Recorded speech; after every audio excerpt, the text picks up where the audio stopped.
বাংলাদেশের তারকা পেসার তাসকিন আহমেদের দুর্দান্ত বোলিং স্পেল স্বীকৃতি পেয়েছে আন্তর্জাতিক পর্যায়ে। ক্রিকেট বিষয়ক জনপ্রিয় ওয়েবসাইট ESPN ক্রিকইনফোর 2025 সালের টি-20 লিগস অ্যাওয়ার্ডসে পুরুষদের টি-20 লিগে সেরা বোলিংয়ের পুরস্কার জিতেছেন এই ডানহাতি পেসার। এই পুরস্কারটি এসেছে বাংলাদেশ প্রিমিয়ার লিগ BPL-এ তার অবিশ্বাস্য এক বোলিং স্পেলের জন্য।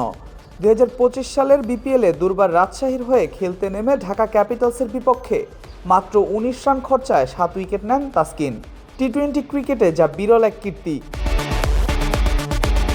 মিরপুর শেরেবাংলা স্টেডিয়ামে অনুষ্ঠিত সেই ম্যাচে শুরু থেকেই আগুন ঝরান তাসকিন। প্রথম 2 ওভারেই ফেরান 2 ওপেনারকে। এরপর ম্যাচের শেষ দিকে ফিরে এসে আরও কয়েকটি গুরুত্বপূর্ণ উইকেট তুলে নেন। শেষ ওভারে 3টি উইকেট নিয়ে তিনি নিজের স্পেল শেষ করেন 4 ওভারে 19 রানে 7 উইকেট নিয়ে। টি-20 ক্রিকেটের ইতিহাসে মাত্র তৃতীয় বোলার হিসেবে এক ইনিংসে 7 উইকেট নেওয়ার কীর্তিও গড়েন তিনি। একই সঙ্গে BPL-এর ইতিহাসে সেরা বোলিং ফিগার হিসেবেও রেকর্ড গড়েন এই ফাস্ট বোলার।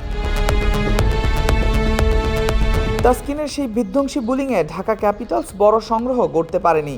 পরে সহজ লক্ষ্য তাড়া করে ম্যাচ জিতে নেয় রাজশাহী। তাসকিনের এমন বোলিং পারফরম্যান্সের স্বীকৃতি হিসেবে এই ফাস্ট বোলারকে 2025 সালের টি-20 লিগের সেরা বোলিং অ্যাওয়ার্ডস দিয়েছেন ESPN ক্রিকইনফো।